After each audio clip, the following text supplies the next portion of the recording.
Buenas noches, vecinas, vecinos de Huixquilucan, amigos, amigas. Sean bienvenidos a estos diálogos de izquierda que vamos a estar haciendo cotidianamente con diversos temas de coyuntura y de interés general para la población de Huixquilucan sobre todo, pero también de interés general. El día de hoy les traemos un tema pues que ha estado en las redes sociales, ha estado pues en las noticias. Y este tema pues nos pareció muy relevante, sobre todo por las circunstancias que a veces tenemos también aquí en Huixquilucan y que tal vez ahorita que las platiquemos encuentren alguna similitud con todas ellas. Nos acompaña la compañera Yenisei Hermenegildo. Hola, ¿qué tal? Buenas noches. Muchas gracias por acompañarnos aquí. Y un servidor, Daniel Proteo, que vamos a estar pues aquí en este conversatorio que pues básicamente tiene esta intención de comunicar, de estar estableciendo lazos de comunicación con toda la población, y el tema que nos ocupa es justamente el tema de la gentrificación. Como todas y todos habrán visto, seguramente hubo pues una manifestación ahí en la Ciudad de México sobre un tema que pues ya tiene un rato aquí en nuestro país, que seguramente muchas hemos usado un Airbnb y hemos usado alguna otra aplicación para hospedaje, pero no nos hemos dado cuenta del daño que esto le hace pues a la gente de la zona. Entonces pues vamos a empezar un poco con la historia de qué es esto de la gentrificación.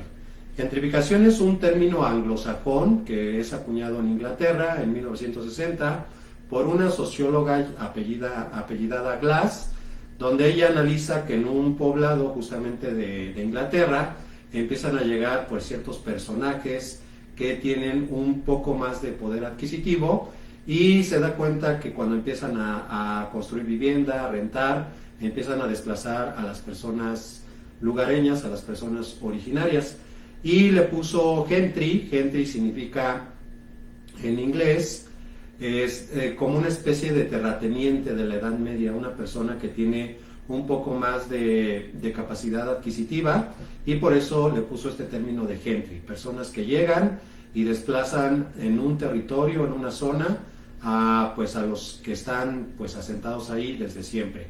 Y de ahí pues la palabra gentrificación se populariza y llega pues hasta nuestros territorios con estos famosos nómadas digitales. Pero compañera Jenny, ¿tú nos puedes platicar un poco de la coyuntura y del contexto de por qué se da esta marcha, y qué nos puedes platicar sobre esto de la gentrificación?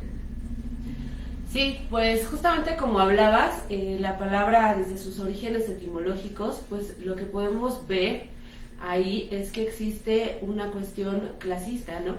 Estaba escuchando hace rato una entrevista en la que mencionaban que gentry viene también del francés, en la que significa pues justamente, o se habla como de esta clase alta burguesada. Entonces digamos que en el contexto de lo mexicano, o en el contexto de la marcha del fin de semana pasado, pues sí, más bien como que gentrificación tiene que ver con este proceso de aburguesamiento de los espacios del territorio, en este caso pues de la Ciudad de México, pero que muchos otros espacios de nuestro país y de nuestro municipio pues tampoco están alejados o están exentos de poder o de ser víctimas de este desplazamiento, ¿no? La marcha pues tiene un origen y una coyuntura muy específica. También primero mencionar que pues no es una marcha que se haya dado en espontáneo o la única movilización, digamos la única organización social en contra de estos procesos de desplazamiento de las poblaciones locales, ¿no? En México tenemos una historia de lucha en contra justamente de todos estos de estos procesos que han buscado, pues valga la redundancia, desplazar a las comunidades locales para que se sitúen en esos espacios pues personas con poder adquisitivo más alto, ¿no?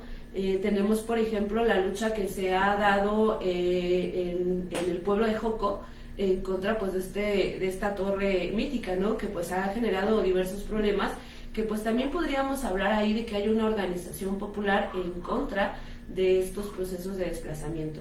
Entonces, la marcha del fin de semana pasada pues no es un hecho aislado, no es la única que ha sucedido en nuestro país, y bueno, tiene justamente este origen en el hartazgo, pues vamos a decir, de las poblaciones que se ven forzadas a dejar su sitio de origen, o sea, personas que han vivido en esos lugares desde hace pues bastantes años, que se ven forzadas a dejar estos espacios de su vivienda porque las rentas pues se vuelven cada vez más caras, porque el espacio, la construcción del espacio urbano pues también cada vez está más alejado de lo que podríamos considerar como tradicional o como, pues sí, lo que estamos acostumbrados como mexicanos y mexicanas a tener en nuestros entornos urbanos, ¿no? Entonces, además también decir que pues aquí hay de fondo también una situación que tiene que ver con entender que el territorio es una cuestión mercantilizada, ¿no? Es una cuestión de dinero y no entenderlo desde una situación de derechos humanos. Es en México, por ejemplo, la vivienda es un derecho, ¿no?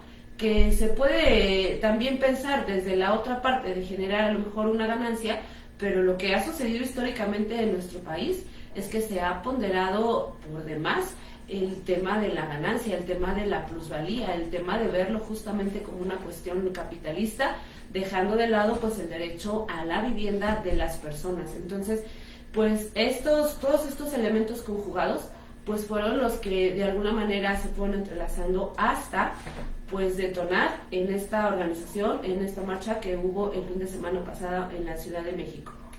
Pues eso es como para iniciar el contexto. Perfecto, pues es muy interesante lo que pasa allá en la ciudad y sobre todo retomar esto de que de pronto la vivienda, que es un derecho humano, así como el derecho a la alimentación, el derecho a la salud, de pronto se convierte en esto que denomina el sistema neoliberal en un bien inmueble. Y ahí es donde partimos de toda esta gentrificación, que al final no es otra cosa más que especulación inmobiliaria. Es una situación de generar una ganancia a través de encarecer los servicios, y nosotros lo que queremos, lo que pretendemos y lo que queremos hoy en día transmitirles es justamente analizar cuáles son los orígenes, cuáles son pues también las consecuencias y cómo se puede vivir esta situación de la gentrificación. Entonces, pues compañera, ¿cómo ves tú este asunto que de pronto pues la vivienda se convierte en un negocio muy rentable? ¿De dónde crees que viene todo esto? ¿Cómo crees que llegamos a este punto donde prácticamente en la Ciudad de México no se puede ya vivir? Pues justamente de esta construcción del ideario y del imaginario neoliberal, capitalista, por supuesto, en donde lo que se prioriza y lo que se lo que se le da mayor prioridad es la cuestión económica, ¿no? Por sobre los derechos de las personas. Recordar que acá en nuestro país durante el sexenio de Felipe Calderón se implementaron políticas públicas, pues sí, de corte neoliberal, que lo que buscaban, hablando del tema de la vivienda, que se construyeron muchas viviendas, pero se construyeron viviendas a la lejanía de la Ciudad de México, ¿no? Y además viviendas en espacios en donde las personas, pues hay que decirlo, no podían vivir, porque estaban completamente lejanas de sus centros de trabajo, de sus centros donde ellos estudiaban, o sea, a las lejanías de la ciudad, y además en espacios en donde no había servicios públicos, en donde pues evidentemente el tema del transporte público también era o sigue siendo un problema en la Ciudad de México y también en los alrededores, en las periferias de la ciudad. Pues pensar esta cuestión de la vivienda, decía yo desde hace rato, como una cuestión de negocio, pues evidentemente deja de lado pensar en la humanidad de las personas que van a vivir en estos espacios, ¿no? Y eso es lo que ha pasado en nuestro país históricamente, o sea, justamente los gobiernos de derecha tienen en su ideario pues la cuestión económica, porque ellos no estaban pensando en las personas que iban a vivir ahí, en las necesidades de las personas que van a vivir ahí, en los servicios que necesitaban las personas que iban a vivir en estas casas. Me ha tocado ir varias veces por ejemplo, a Hidalgo, y cuando uno va saliendo sobre la autopista ya para llegar allá, pues te encuentras estas casitas que se construyeron justamente en esa idea o en esa noción de política de tener viviendas, digamos, a la periferia de la ciudad, pero que son espacios abandonados porque finalmente las personas pues no pueden vivir ahí, ¿no? Es un lugar impensable para vivir ahí porque te queda, decía yo, muy lejos, no tienes los servicios, no satisfacen las necesidades que deberían de ser garantizadas desde pues un derecho a la vivienda. Además, pensar que el derecho a la vivienda te garantiza también otros derechos.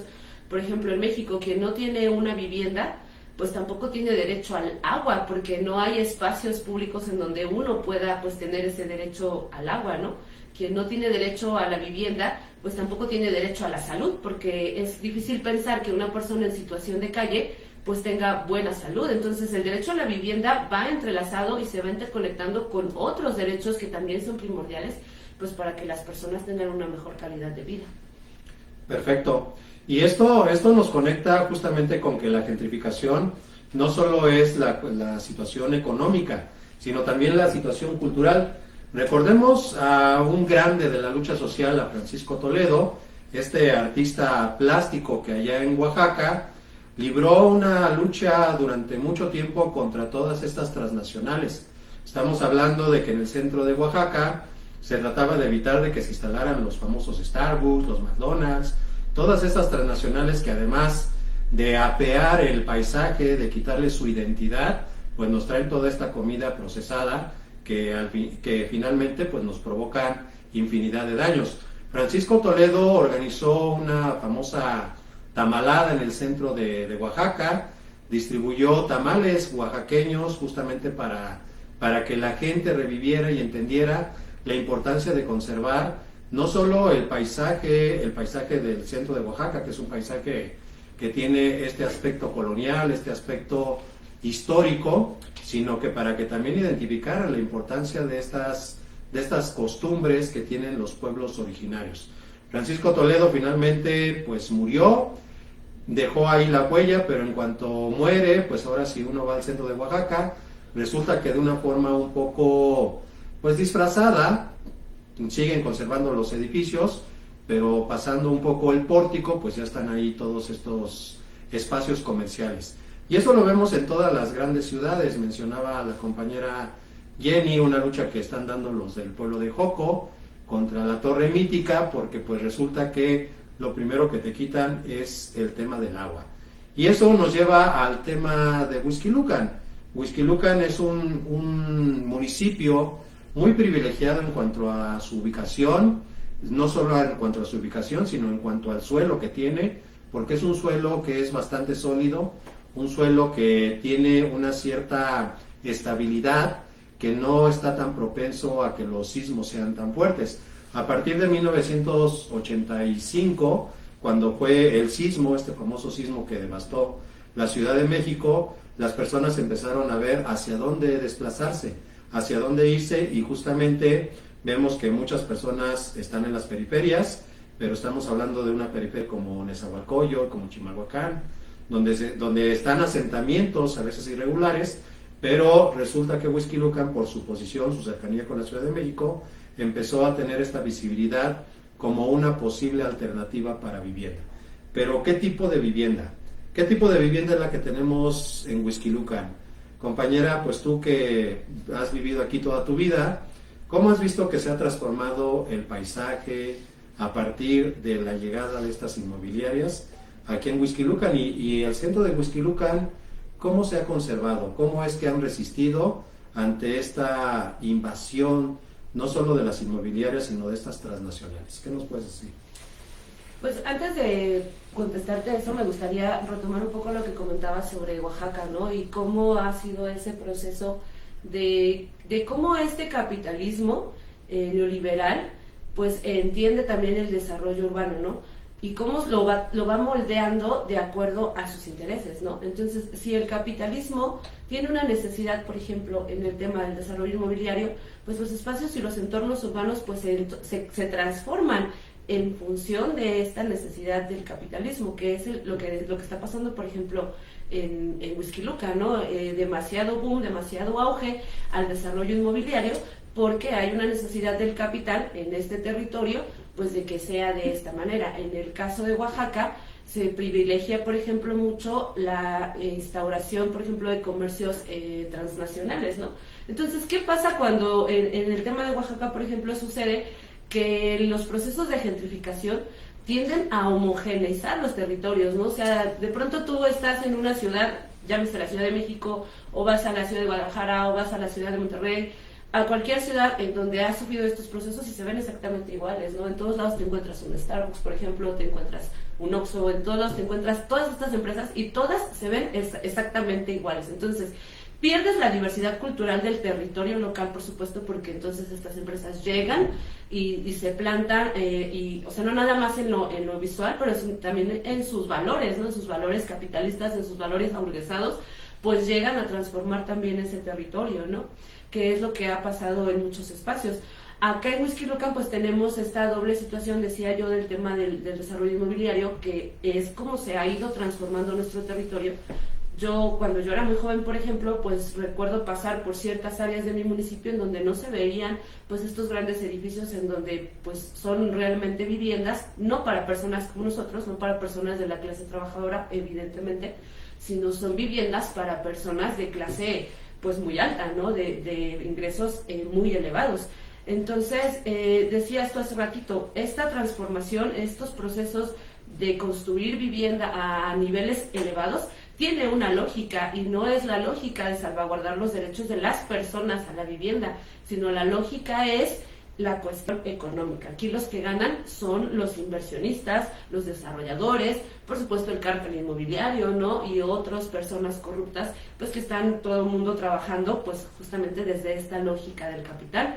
En la cuestión, por ejemplo, más hacia los pueblos originarios, estoy hablando de Whisky Lucan Centro y las comunidades a su alrededor, este proceso, digamos, se ha visto un poco pues ralentizado, porque quizá no se le ha, o ha habido un poco de resistencia también de los pobladores locales a que haya, o que lleguen estas empresas como un Walmart, por ejemplo, que llegue un Starbucks, ¿no? Sin embargo, pues sí han estado llegando de a poquito, y eso evidentemente a la larga pues trae consecuencias que ya todos y todas conocemos, pues que es desplazamiento del comercio local, por supuesto, porque en la medida en la que tú pongas un Walmart en Whisky Lucan Centro, pues todo el comercio local de la comunidad pues se verá desplazado, ¿no? O se encarecerá, lo cual derivará necesariamente en que los pobladores locales pues busquen otras opciones para poder adquirir sus alimentos, sus necesidades básicas, ¿no? Porque pues si ya todo se está encareciendo, pues uno tiene que buscar. En el tema de la vivienda, pues también hay una situación en nuestro territorio en la que se está buscando pues hacer un cambio de uso de suelo de esas comunidades que sabemos que son territorios comunales, que no se pueden llamar o no se pueden hacer privados, o que no se pueden hacer como lotes, ¿no? Como en otros espacios. Sin embargo, hay una intención de los gobiernos de cambiar este uso de suelo, según ellos, con una intención de regularizar la tierra, pero la realidad es que nosotros pensamos que la única intención es que esa tierra se pueda mercantilizar y que de alguna u otra manera se empiecen a construir viviendas, evidentemente decía yo hace rato, no para la clase trabajadora, sino para las personas que pues pueden pagarlas a muy altos costos. Pensemos que el territorio de Whisky Lucan es un territorio bello porque está rodeado de montañas, está rodeado de árboles, está rodeado de agua, ¿no? Entonces representa un botín pues para todas estas empresas. Sin duda es una situación preocupante, porque justamente de este lado, en el poniente, ustedes pueden visualizar y no van a encontrar ningún tipo de vivienda de interés social. O sea, no van a encontrar tampoco ningún tipo de vivienda que construya pues alguna empresa para la clase trabajadora. Entonces los gobiernos progresistas tienen esa misión no solo de frenar esta gentrificación, sino también este desarrollo inmobiliario que no tiene ningún control, ninguna regulación. Lo único que lo regula es la oferta y la demanda.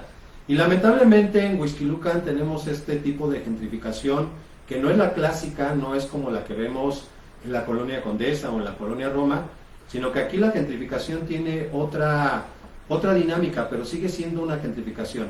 La gentrificación también se denomina neocolonización, porque es justamente esta especie, la colonización, es esta idea de que de pronto nos venden que estas culturas anglosajonas, extranjeras, son mejores que las mexicanas o que las originarias o que la de nuestros pueblos indígenas. Entonces esta neocolonización nos hace creer que el ideal de progreso es justamente llenar los espacios comunes, lo que antes eran parques, vemos que se están convirtiendo en centros comerciales. Esto nos recuerda un pasaje de este famoso libro de Aldous Huxley que se llama El Mundo Feliz, una recomendación literaria para quien no lo ha leído. En este libro te habla claramente de que a la población del mundo feliz se le vende la idea de que la naturaleza debe ser fea, que la naturaleza, hablando de los bosques, de los árboles, pues debe ser una cosa que deben de despreciar, que no la deben de apreciar. ¿Por qué? Porque es gratis, porque la naturaleza, toda la belleza natural, todo lo que tenemos de bosques aquí, pues solo hay que cuidarla, solo hay que apreciarla, solo hay que conservarla. Sin embargo, estas personas, estos desarrolladores inmobiliarios, esta mafia inmobiliaria no ve los árboles como un bien común, no lo ve como un patrimonio de la humanidad, no lo ve que nos sirve a todos, sino lo ve con signo de pesos. Entonces, ¿qué pasa? Vemos aquí un claro ejemplo, la famosa Reserva Santa Fe, que está aquí en los límites con Huixquilucan. ¿Qué es lo que te venden? Te venden un bosque. ¿En qué momento el bosque se convirtió en una mercancía? Y te rodean el bosque algo que era gratuito, algo que era para todos. Los árboles no son de nadie. Sin embargo, estas personas, de forma muy hábil, muy engañosa, aprovechando la necesidad, a veces la ambición de algunos pobladores, pues les compran los terrenos a precios irrisorios, en pesos. Podemos hablar de todos los desarrollos inmobiliarios que hay en Huixquilucan y prácticamente todos llegaron con esta especulación. Eran campos de cultivo, a veces eran minas, había propietarios donde tenían pues su pequeña parcela o tenían su pequeña casa. Llegan estos personajes, estos desarrolladores inmobiliarios, y en contubernio con los gobiernos, hay que decirlo, los gobiernos en turno, porque no se puede dar esto si no hay un contubernio con las entidades gubernamentales de todos los niveles, se adueñan de los predios, a veces los despojan, a veces los compran, y cuando el propietario no lo quiere vender, pues se le echa encima todo un aparato legal para obligarlo a vender a estos precios irrisorios. Estamos hablando de que un predio que se podía comprar tal vez en 200 pesos el metro cuadrado, hoy en día se cotiza en dólares, en tal vez 3,000, 4,000 pesos el metro cuadrado, hablando de pesos, pero en dólares se puede disparar mucho más. Entonces, ¿qué es lo que está pasando en Huixquilucan? Un desarrollo lamentablemente desordenado. ¿Por qué? Porque se supone que cada edificio debe tener un estudio de impacto ambiental, y eso no solo lo incluye en su entorno, sino también cuántos vehículos van a traer, cuántas personas van a vivir, qué servicios se van a necesitar. Y vemos lamentablemente la gentrificación que está pasando en Huixquilucan es una situación de desplazamiento de servicios. Ya vemos que hay servicios de primera, de segunda y hasta de tercera. Vemos que hay muy buenas vialidades en algunas zonas, y en otras, pues los baches están al orden del día y han estado ahí por años. Vemos que también el agua llega de forma muy regular a ciertas zonas, y a otras zonas simplemente pues escasea, y ni modo, pues se tienen que aguantar. El agua va a ser un problema futuro. Lo que nosotros hacemos es una situación pues desordenada, porque pensamos que el agua simplemente hay que perforar y perforar la tierra. Sin embargo, el agua no se acaba, pero cada vez la contaminamos más, y más gente va a llegar aquí, y no se está visualizando futuro. Lo único que se hace es justamente nada más hacer el edificio sin importar el impacto que va a tener, y estos edificios, esta vivienda vertical que se está logrando, ya está llegando también a las colonias populares, a las zonas tradicionales, porque ahí donde había una casa, donde vivían tal vez 5 personas, ahora va a haber un edificio que ya no tiene límite, porque tampoco respeta la altura ni nada. Puede tener desde los 10 hasta los 15, hasta los 20 departamentos. Entonces, imagínense las personas que están viviendo. Es un problema que vamos a tener que heredarles, lamentablemente, a las futuras generaciones, el problema de la escasez de servicios, sobre todo el tema del agua, por un desarrollo inmobiliario desordenado y sobre todo, pues bastante corrupto. ¿Cómo ves tú la situación, compañera? Sí, mira, justo quiero mencionar que otro problema que acarrea la gentrificación es justamente pensar que esta cuestión de que hay personas de primera y de segunda, ¿no? De que ciertas personas tienen derecho a vivir de una cierta forma, digamos, a vivir con comodidades, con ciertos servicios, lo que estabas mencionando, ¿no? Y que otras personas, pues, no tenemos ese derecho, ¿no? Y evidentemente esto lo único que evidencia es una cuestión de clases. Esta manifestación del fin de semana hay que entenderlo desde esa coyuntura, o sea, desde este piso político, ¿no? Esta lucha que se hizo, este movimiento que se hizo, que no es nuevo, decía yo, sino que viene de hace ya varios años atrás, es una cuestión de clase social. O sea, aquí hay una cuestión de defender los derechos de la clase trabajadora por sobre los derechos de un grupo social que pues tiene más poder adquisitivo, ¿no? Y que desde esta cuestión clasista se piensa que ellos tienen pues un derecho superior a vivir mejor que nosotros. O sea, tú hablabas de la Reserva Santa Fe, ¿no? De cómo lo que te venden justamente es este entorno arbolado, este entorno de la naturaleza, ¿no? Todos queremos vivir así. ¿A quién no le gustaría vivir en una colonia en donde tengas un parque para ir a esparcirte, ¿no? En donde tengas calles por las que puedas caminar de manera tranquila, ¿no? En las que tu vecindario sea un vecindario seguro, en donde puedas tener una calle que esté rodeada de árboles, por ejemplo. Creo que a todos nos gustaría vivir en espacios como esos. La cuestión de que vimos en esta movilización del fin de semana es que también detonó todos estos otros comentarios clasistas, ¿no?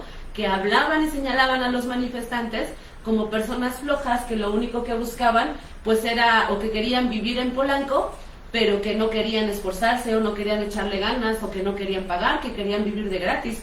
Y yo creo que el debate o el análisis que se tiene que hacer no es en ese sentido, ¿no? Aquí hay que denunciar que la cuestión de los desplazamientos de la población local se ve forzado, primero decía yo, por una falta de políticas públicas que se ha venido arrastrando desde los gobiernos neoliberales, ¿no? Y que recientemente se han estado tratando de subsanar y ahorita voy a hablar un poquito de eso, pero además también por esta cuestión clasista, ¿no? De que las poblaciones con mayor poder adquisitivo, no sé por qué razón, necesariamente se ven a ellos con este ideario de lo extranjero, ¿no? O sea, se quieren ver como extranjeros. Y tampoco quiero hablar aquí o quiero que se malentienda que esto es una cuestión de xenofobia, porque no estamos hablando en contra de los extranjeros, pero sí de este ideario desde el que te sientes superior por el hecho de quererte parecer a un europeo, quererte parecer a un estadounidense, ¿no? Y que lo único que pasó en esta marcha fue que también se desvelaron o se desnudaron todos estos debates clasistas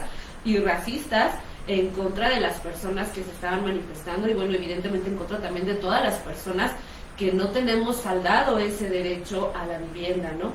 Entonces, también mencionar que existe ahora en nuestro país, afortunadamente los gobiernos de izquierda pues entendemos la política pública desde otra forma, ¿no? ¿Qué podríamos pues empezar a hacer para poder solucionar este problema? O una de las tantas cosas que podemos hacer para solucionar este problema pues es sacar de la lógica, ¿no? de la ganancia capitalista el tema de la vivienda, ¿no? ¿Y cómo? Pues diseñando diferentes políticas públicas. En la Ciudad de México tenemos ejemplos tangibles, ¿no? Lo que se hizo, por ejemplo, en el gobierno de Clara Brugada en Iztapalapa, que se pensó justamente desde esta idea de los derechos humanos al centro, no desde los intereses capitalistas, sino desde los derechos humanos al centro, en la construcción de las utopías, ¿no? Porque yo decía no hay personas que tengan derecho a vivir mejor que otras, entonces hacer utopías en un entorno que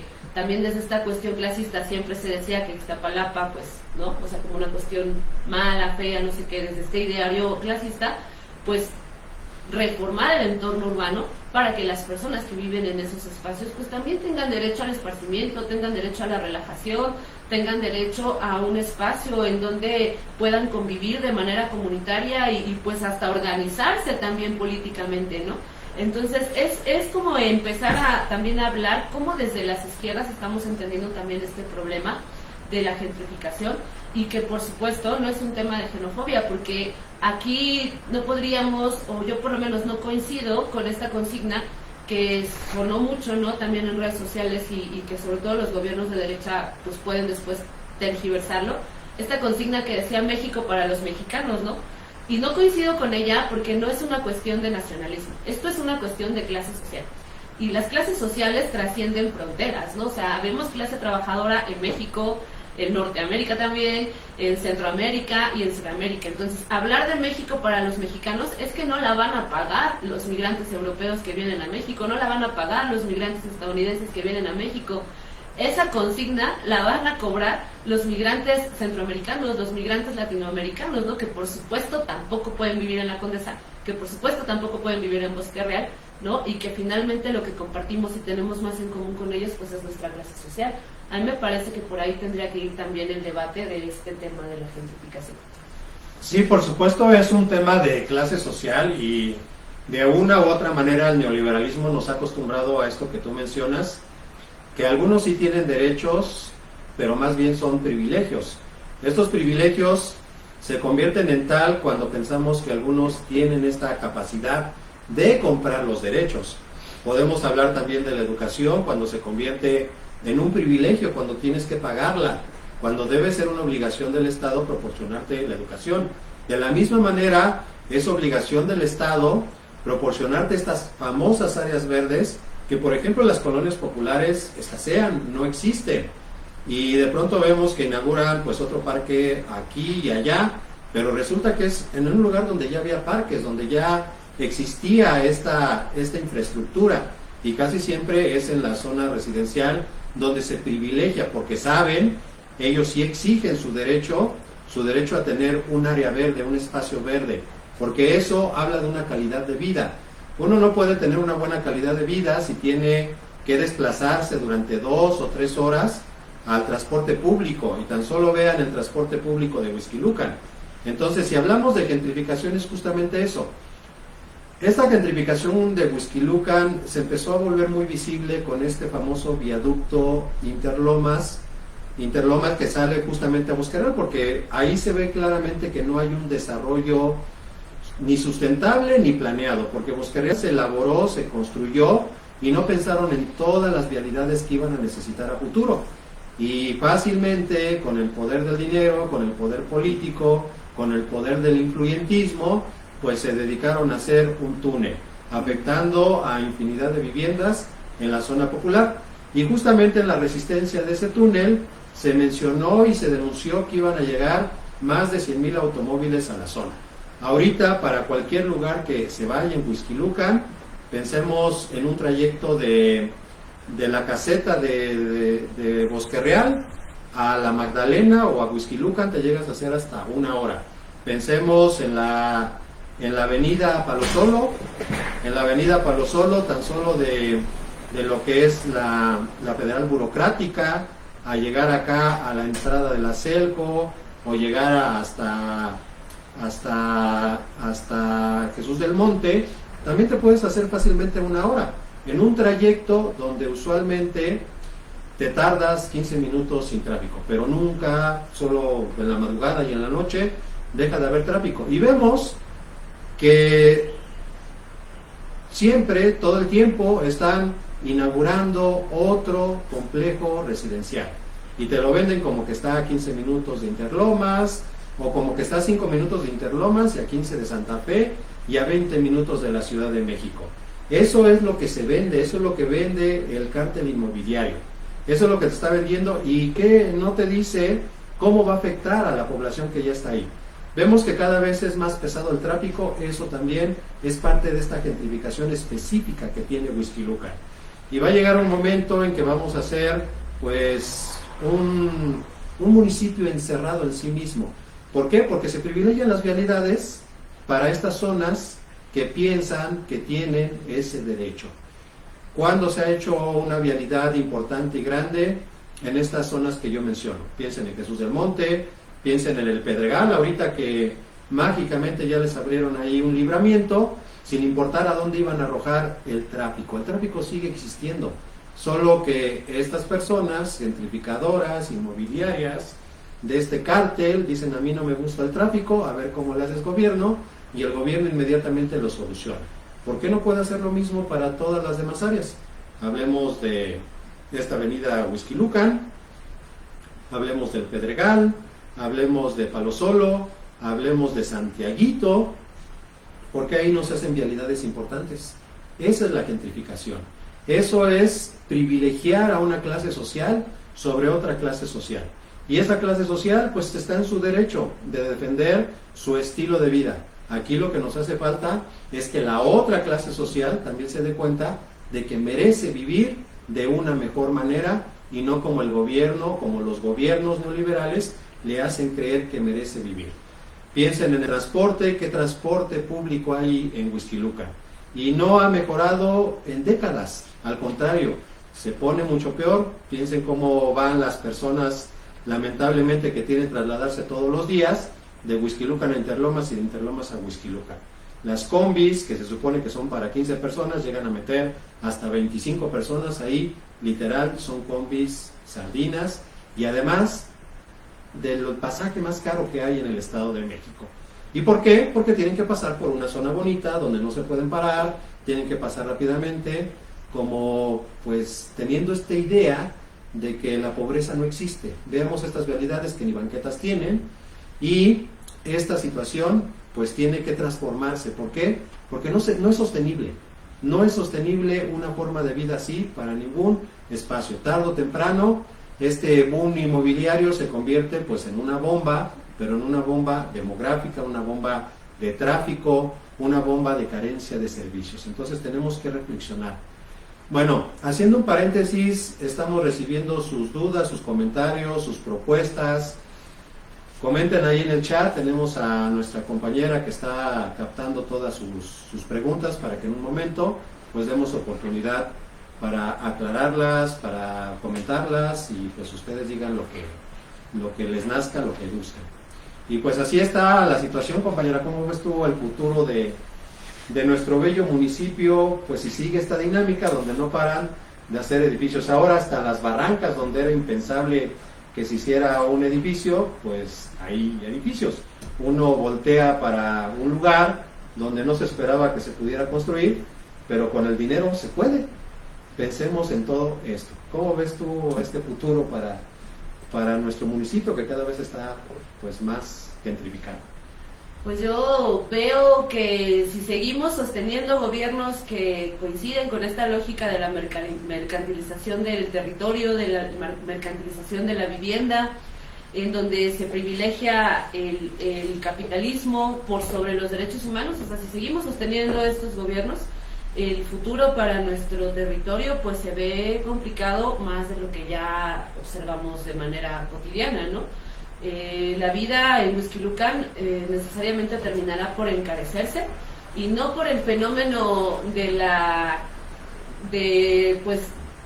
un fenómeno nacional, ¿no?, de aumento de los precios, sino más bien pues relacionado con esto, pues con las personas que llegan a vivir a nuestro territorio, que no necesariamente tienen que ser extranjeras, ¿no? Son mexicanos muy ricos también, con una cantidad exacerbada de poder económico, pero que evidentemente pues elevan los costos no solo de las viviendas, sino los costos de los servicios, por supuesto elevan las cuestiones comerciales, ¿no?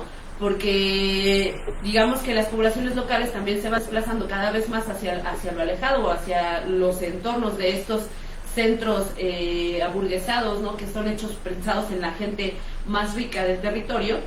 Pero existen personas con ciertos poderes adquisitivos distintos que se van, digamos, migrando un poquito más hacia las orillas, pero hacia esas orillas pues también este proceso de construcción de plazas comerciales y demás pues también se va acercando, ¿no? ¿Qué es lo que ha pasado? O sea, hace muchísimos años podríamos contar 4 o 5 plazas comerciales grandes en la Ciudad de México, pero ahora estamos viendo que este mismo proceso de copiar estas plazas comerciales pues está llegando también a territorios que podríamos considerar pues no de alta plusvalía, como Interlomas, como Bosque Real. Sin embargo, pues justamente el ir desplazando a estas otras poblaciones hacia las periferias pues orilla también a estos inversionistas capitalistas pues a migrar también sus negocios hacia sus espacios, lo cual evidentemente tendrá la consecuencia de que la vida sea cada vez más cara y cada vez más complicada de vivir, y por supuesto que cada vez relegando personas más hacia los extremos, hacia las orillas, pues eso genera también otras cuestiones de descomposición del tejido social, ¿no? porque pensemos que no se están garantizando los derechos, ningún derecho, ¿no? Ni porque no había escuelas, porque no había tampoco acceso a la salud, porque tampoco habría servicios. Entonces eso necesariamente trae una descomposición del tejido social que, una vez más, a quien viene a afectar de manera más directa pues es al trabajador y a la trabajadora, ¿no? Porque las personas de clase alta, pues digamos, de una u otra manera seguirán comprando sus comodidades, seguirán comprando de cierta manera su seguridad privada, seguirán comprando sus servicios, pero pues las personas con menor poder adquisitivo pues estamos a las expensas de lo que el gobierno te pueda y te quiera dar, ¿no?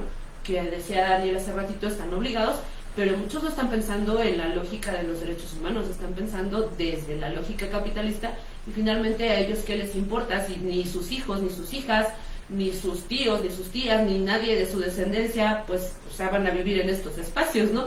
Entonces para ellos es una cuestión que, digamos, no les afecta porque no tienen este sentido de comunidad, no están pensando en el bien de todos, están pensando en el bien de ellos mismos y en el bien, pues obviamente, de sus amigos capitalistas, desarrolladores inmobiliarios, ¿no?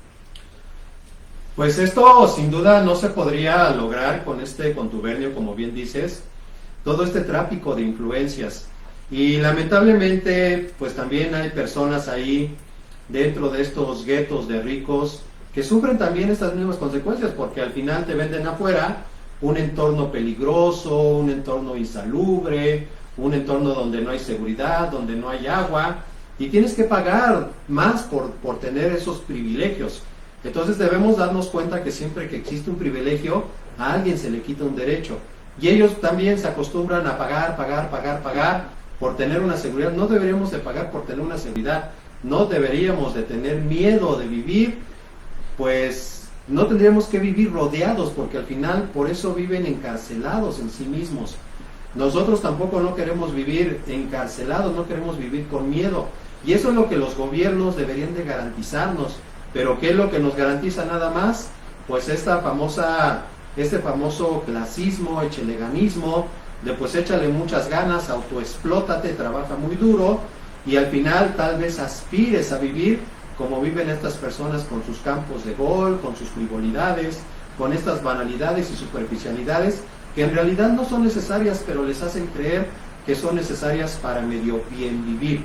Lo único que hacen es vivir bien, pero no viven de esta forma que nosotros pretendemos. Un buen vivir va más allá de estas cosas materiales, de estas situaciones meramente físicas. Queremos entender a la sociedad como una sociedad que realmente sea colectiva, que sea solidaria, una sociedad donde te preocupe el otro. Sin embargo, estamos generando y se está generando esta dinámica de que el otro es irrelevante. No, a mí no me importa si yo ando con mi camionetota, si casi prácticamente atropello, voy corriendo. A mí lo que me importa es que haya una calle bien pavimentada para que yo pueda correrla.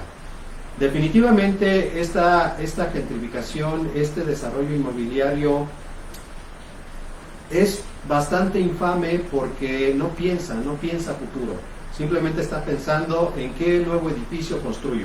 Y como lo decíamos ahorita, pues ya también está alcanzando a las colonias populares, a la zona tradicional, donde vemos estos edificios ya bastante grandes y que cada vez se convierten en una situación cotidiana, ordinaria, que tenemos que reflexionar.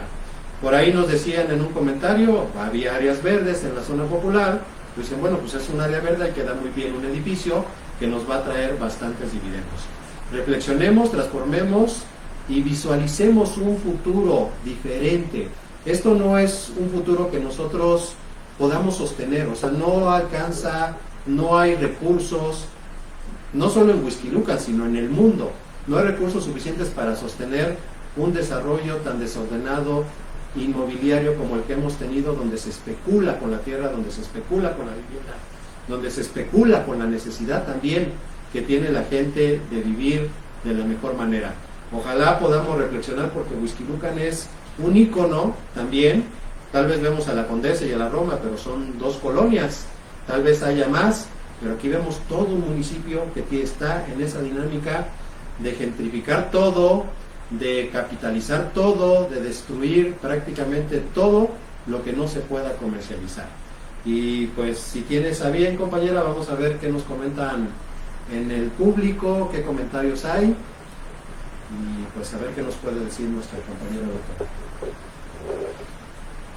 Pues comentan que algunos de los que viven en zonas residenciales se creen pues ahora dueños de lo que sería el municipio, y el gobierno municipal les brinda todas las facilidades para un buen vivir a costa del mal vivir de los que no nacimos y hemos vivido en zonas residenciales.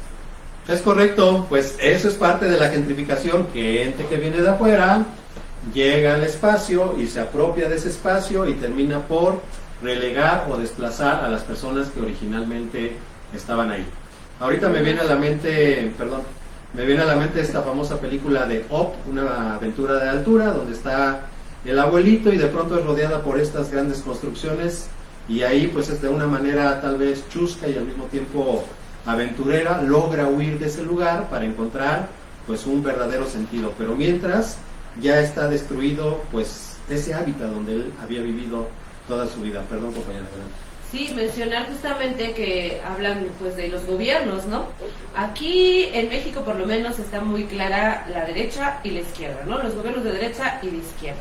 Y son proyectos totalmente distintos, que entendemos las políticas públicas obviamente desde dos perspectivas completamente distintas, ¿no? Un gobierno de derecha va a decir, pues es que también las clases burguesas tienen derecho a la vivienda y tienen derecho a tener un espacio en donde vivir, y está perfecto.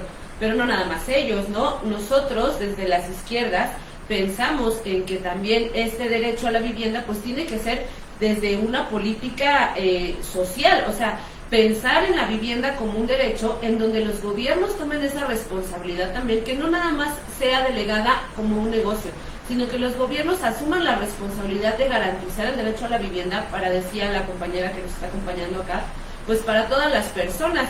Pero ¿cómo se haría? Pues construyendo viviendas que sean del gobierno, ¿no? Y que se puedan dar con esta visión social, que son parte de las reformas que se están haciendo ahorita a la cuestión del Infonavit, construir vivienda de interés social. ¿Para qué? Para que todas y todos pues tengamos un espacio digno en donde poder estar habitando. Y no nada más verlo desde esta cuestión como lo ve el cartel inmobiliario, ¿no? Desde la cuestión monetaria, y obviamente pues privilegiando a quienes lo pueden pagar, porque no nada más es la cuestión de la corrupción, en la cuestión, en el tema de los, ¿cómo se llaman estas? Las licencias, ¿no? Porque hay corrupción a la hora de que te dan las licencias, hay corrupción a la hora de que se contratan, o las contratistas, las constructoras y demás, todo ahí hay corrupción. Pero no nada más es eso, sino también es estar pensando en quiénes van a poder pagar esas viviendas, que evidentemente se venden a costos súper elevados, ¿no? Y entonces a nosotros nos dejan pues en esa posibilidad. Entonces ahí pensemos que hay dos posibilidades, hay dos formas de entender las políticas públicas, y aquí sí es una responsabilidad de las personas pues ver a quién le vamos a dar esa confianza, porque si estamos notando que hay un problema, y decía yo hace ratito, si seguimos sosteniendo un gobierno que está entendiendo el tema de la vivienda como un negocio, no como un derecho humano, pues a dónde vamos a terminar, ¿no? Entonces hay otra opción que está entendiendo el tema de la vivienda como un derecho para todas y para todos, y se están construyendo políticas públicas que puedan garantizar ese derecho para todas y para todos. Sí, excelente. ¿Alguna otro comentario, pregunta? Sí, también aquí comentan y hacen un llamado de atención a los grupos de comuneros y ejidatarios para que no olviden la responsabilidad que tienen de cuidar la tierra, y en este caso para no vender. Sí, ese es un problema, como decía hace un momento. Lamentablemente esta ambición también a veces ciega a pues personas que tienen esa responsabilidad, porque no es que sean propietarios, es que ellos son los posesionarios, ellos son los responsables de cuidar estos espacios que fueron destinados, pues no para la vivienda, no fueron destinados para comercializarlos, sino para garantizar pues un bienestar social. Sin embargo, pues estamos cayendo con que ya nadie quiere cultivar, ya nadie quiere ser campesino, ya nadie quiere cuidar los bosques, y entonces dicen, bueno, pues el bosque por sí solo no tiene un valor monetario, no vemos los otros valores. ¿Y qué es lo que pasa? Pues caemos en la ambición, caen en la ambición estas personas, y pues terminan vendiendo, y lo malo es que terminan vendiendo una cantidad bastante irrisoria, bastante baja, Y pasa en todas partes vemos que se vende, a veces te dan una buena cantidad, te compras tu camioneta, se acaba tu camioneta y te quedaste sin camioneta, sin tierra y sin un futuro. Aquí tenemos que pensar en nuestros jóvenes, ¿dónde van a vivir? ¿Dónde, como dice por ahí una canción de Maná, dónde diablos jugarán? ¿Dónde van a estar todas estas nuevas generaciones? Recordemos que ahorita pues ya no hay un espacio porque resulta que ya todo tiene un dueño y resulta que ese dueño, si tú le quieres comprar, ya no es posible comprar un terreno como se hacía hace 50 años, comprabas un terreno, visualizabas tu casa, la ibas construyendo.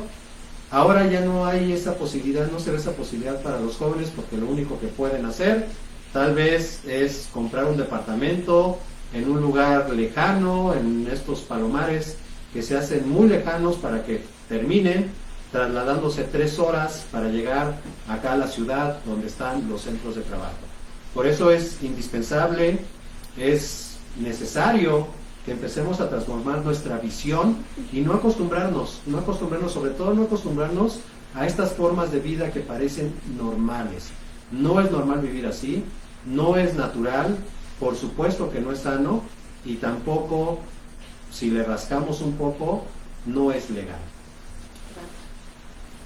También comentan que en algunas zonas urbanas, cuando hay espacios comunes, en lugar de construir áreas verdes, pues construyen edificios y infraestructura bonita para sus términos de ellos. Es correcto lo que mencionábamos hace rato, por eso no hay parques, aunque es un derecho también, es un derecho marcado no solo por la Constitución, sino por organismos internacionales, el derecho a un área verde para cada ciudadano, pues no se cumple, simplemente no se cumple y pues a veces si ni banquetas tenemos, pues menos vamos a tener un área verde.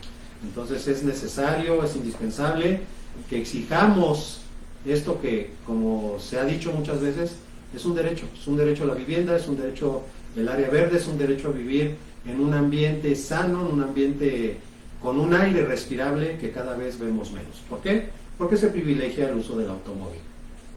Sí, es que, o sea, reitero, ¿no? Justamente lo que hay detrás en estas decisiones de estos gobiernos, pues es esa visión, pues, mercantilista, o sea, de entender todo desde la cuestión monetaria, ¿no? Si un parque que al contrario les va a generar inversión, porque sí requiere inversión del gobierno, del dinero público para sostener un parque, les va a generar un parque una inversión, pues mejor lo transforman en un espacio del que puedan obtener ciertas ganancias, ¿no? Ciertos recursos. Entonces, pues ahí es lo que quiero yo dejar como muy claro, que toda esta cuestión, nuestro problema, pues tiene de fondo esa visión mercantilista en este caso pues estamos hablando del territorio, estamos hablando de la vivienda, ¿no? Pero podríamos hablar de muchos otros derechos en los que está de fondo pues esta visión económica por sobre la forma, la calidad de vida que las personas deben tener, que están plasmados en nuestros derechos en la Constitución, ¿no? Por supuesto, y pues vamos un poco cerrando este live que por supuesto va a quedarse con muchas dudas, muchas preguntas y muchos temas por tratar porque es un tema bastante complejo. Vamos a escuchar otro comentario. Sí, únicamente solicitan que generen otra parte, otro en vivo, donde se traten los tipos de gentrificación que se pueden llegar a desarrollar, en este caso más específicamente en Huixquilucan. Muy bien, sí, pues ya son casos como muy específicos, podríamos observar cada uno de estos desarrollos inmobiliarios y que prácticamente cada edificio pues tiene hasta su propio código postal, son colonias completas que te venden todas estas famosas amenidades para que no tengas que salir y ver el mundo real. Estamos viviendo una especie de nuevo feudalismo donde hay estos espacios cerrados donde estaba el señor feudal que ni siquiera se asomaba fuera de su castillo porque pues se suben a su automóvil, van al centro comercial y se regresan y no se enteran de todo lo que están afectando, de todo lo que están impactando, de todo lo que están modificando en el entorno. Hay que entender que somos seres sociales y que lo que hagamos como individuos parece una cosa muy personal, una cosa que nada más tiene que ver contigo mismo, pero no. Tarde o temprano afecta el que tú produzcas basura, el que tú gastes agua, el que desperdicies el agua. Todas estas circunstancias tarde o temprano nos van a afectar. Ahorita vemos un caso muy particular, el de la famosa fresa capulín, que se quejan mucho del olor nauseabundo, de la basura, y pues todo ello tiene su origen acá, en los edificios de por acá arriba, que por supuesto no se preocuparon por dónde iban a terminar sus desechos, dónde iban a terminar pues todas estas cosas que tienen que salir pues de los edificios. Estamos hablando por supuesto del gasto del agua, estamos hablando de la basura. No vemos aquí en Huixquilucan pues ninguna iniciativa que tenga que ver con un manejo responsable de los residuos sólidos. Y entonces, ¿qué tenemos como consecuencia? Las partes bajas, en este caso la presa Capulín, pero mucho más abajo se va acumulando más y más y más. Pues ahí están las consecuencias que van a terminar en algún lugar. Todas las personas que han pasado por Interlomas, hablamos de ahí donde está el Home Depot, están todas estas concesionarias de automóviles, todo lujo, todo bonito, pero uno se acerca y el olor terrible de un drenaje que no es bien tratado, un drenaje que no fue planeado para todos esos edificios de Central Park, que es también un palomar pero de lujo, pero sigue siendo un palomar, y todos esos desechos, pues ahí al que alguna vez fue un río de agua limpia, ahora se convierte en un drenaje.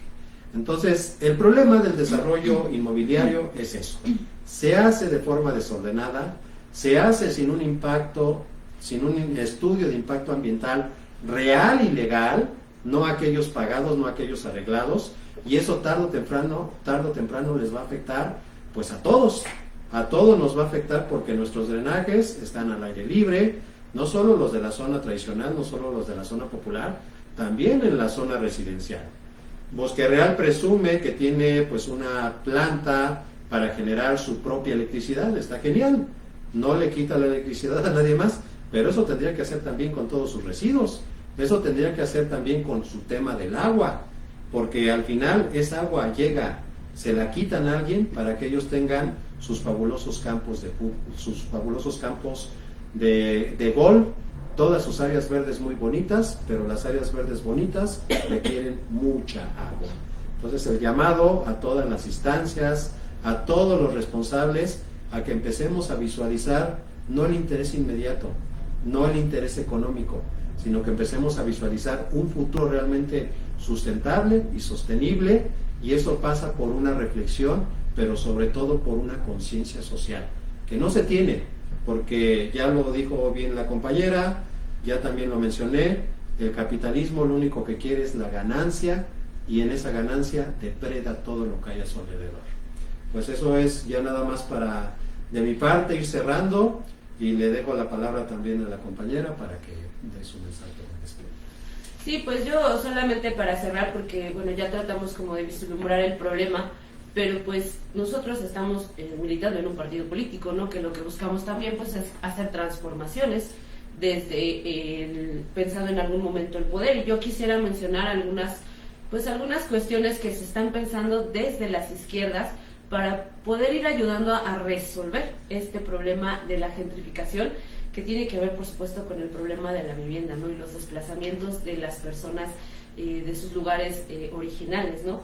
Estaba leyendo también una columna de Viri Ríos, y ella hace una serie de propuestas que me gustaría retomar y me gustaría mencionarles, porque sí tenemos que pensar en eso. Decías tú claramente, no nos tenemos que acostumbrar a vivir mal, y también es hora de empezar a exigir y demandar de nuestros gobiernos, el que sea, o sea, el gobierno que sea, pero empezar a demandar y exigir que entreguen resultados para todas y para todos, no resultados para un grupo de poder, para un grupo de interés económico, no, resultados para todas y para todos, ¿no? Entonces, pues pensemos que existen estas otras posibilidades. Por ejemplo, en el tema de Infonavit, lo que se ha estado pensando hacer, y que aquí la derecha también, porque la derecha todo tergiversa, ¿no?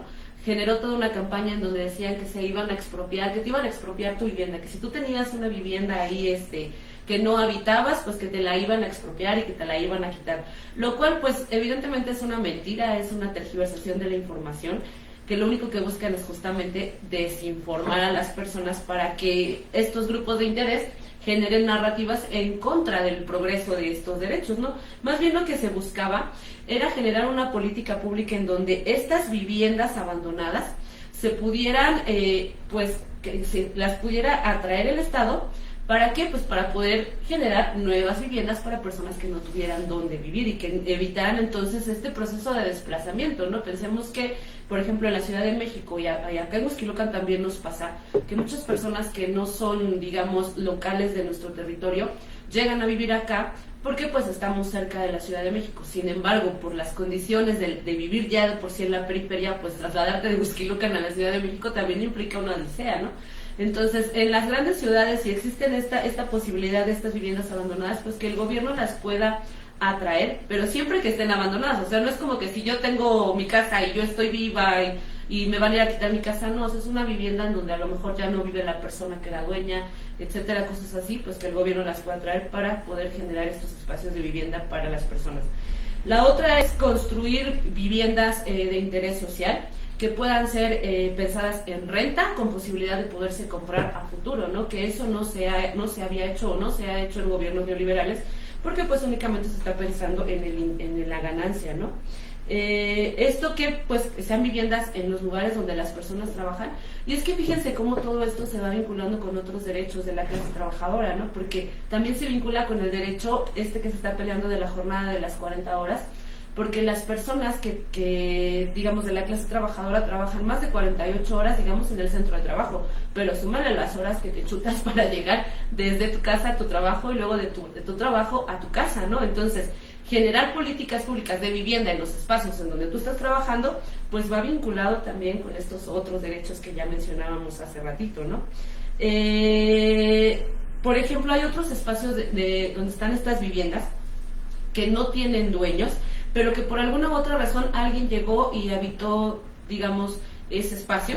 Entonces, pues no tiene dueño esa vivienda, pues es regularizarla, o sea, darle la posibilidad a esa persona que por alguna u otra razón llegaron a vivir a ese espacio, pues regularizarlas porque finalmente no tenía dueño y ahora ya hay personas que están habitando el lugar. Espacios abandonados, espacios que estén ahí de casas de vivienda, son espacios desperdiciados que también decía yo hace ratito generan nichos pues más bien de delincuencia, ¿no? Y de descomposición del tejido social. Entonces, si hay personas habitando los lugares, pues eso se puede evitar de alguna manera.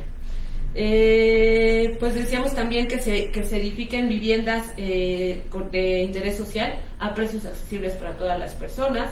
Y lo otro que también es una política importante es que se haga o se cobre, que tiene que ver con lo primero que mencioné de las viviendas abandonadas, un impuesto a la vivienda desocupada. Hay personas que tienen 2 o 3 casas, ¿no? Pues qué bueno que puedan tener 2 o 3 casas. Pero lo que ha estado pasando es que estas personas con 2 o 3 casas o 3 departamentos que tengan, se los rentan entonces a estas empresas como Airbnb, y entonces ¿a quién estamos privilegiando? Pues evidentemente a estos intereses capitalistas. Entonces, al fomentar un cobro de impuestos a estas viviendas abandonadas, lo que hace es incentivar pues que en vez de rentárselo a un Airbnb, pues se lo puedas rentar a una familia que quiera vivir en la Ciudad de México porque trabaja en la Ciudad de México o no sé, cerca de la Ciudad de México, y entonces pues se genera este comercio, bueno, más bien este movimiento de la economía, pero de forma local, no precisamente a la transnacional, que en este caso pues estamos hablando de Airbnb, ¿no? Y bueno, pues esas serían algunas de las propuestas que se hacen pensadas desde las izquierdas, pues para ir ayudando a frenar o resolver en determinado momento pues este problema de la gentrificación y del desplazamiento de las poblaciones locales por la falta de políticas públicas en el tema de la vivienda. Muy bien, pues recordemos y retomo lo que dice la compañera. Hay que entender que todo esto está cruzado, está transversalizado, que si yo tengo que trasladarme largas distancias para conseguir el empleo, pues no es una cosa fortuita, no es una cosa que yo merezca, tampoco es una cosa que yo haya provocado, es una estructura social que está diseñada justamente para que no haya trabajo cerca de ti, porque a lo mejor te tocó tener una vivienda muy lejana de los centros de trabajo. Por eso los gobiernos deben de procurar, un gobierno que realmente se preocupe por su población, debe de procurar que no haya largas distancias que tengas que recorrer, porque es una distancia en la que tú estás 3 horas en el tráfico, que no estás con tu familia, que no estás haciendo deporte, que no estás teniendo recreación, que no estás teniendo descanso, y es un círculo vicioso que te va generando enfermedad, estrés, ansiedad, depresión, todas esas cosas que tenemos pues en la modernidad y que no son cosas fortuitas, sino son cosas que tienen que ver con esta sociedad capitalista, esta sociedad que busca la explotación como una forma en la que tú como sociedad, como persona, te vas acostumbrando. Y repito, no hay que acostumbrarnos al mal transporte, no hay que acostumbrarnos a no tener agua, no hay que acostumbrarnos a tener mala calidad de aire, no hay que acostumbrarnos a que de pronto pues ni siquiera una calle decente tengo, porque eso nos va generando esta sensación de que tal vez lo merecemos, pero no lo merecemos. Simplemente estamos en un sistema político, económico, social, capitalista, neoliberal, donde lo que tratan y ven a las personas también como mercancías. Vamos a cambiar este paradigma, vamos a cambiar esta idea perversa de que las personas también son usables y desechables. Entonces todo está transversalizado y todo tiene que ver con que si le damos más poder al poder, como dice esa famosa canción, pues más duro nos van a venir a joder. Y pues dicho esto, esperen el siguiente en vivo, vamos a estar constantemente tocando temas de coyuntura, temas que también ustedes nos pueden proponer a través de las redes sociales para que lo podamos platicar, lo podamos socializar y sobre todo que se genere la discusión pública, que se genere este intercambio con la población, este intercambio entre compañeras y compañeros que padecemos pues tal vez las mismas circunstancias. Pues muchas gracias de mi parte, un abrazo para todas, para todos, que tengan la mejor de las noches. Gracias por el tiempo de su atención, nos vemos en el próximo en vivo y acuérdense que a defender nuestros derechos, a organizarnos, a seguir participando y no merecemos vivir de forma precaria. Entonces hay que tener eso bien claro y no caer en la apatía política. Nos vemos.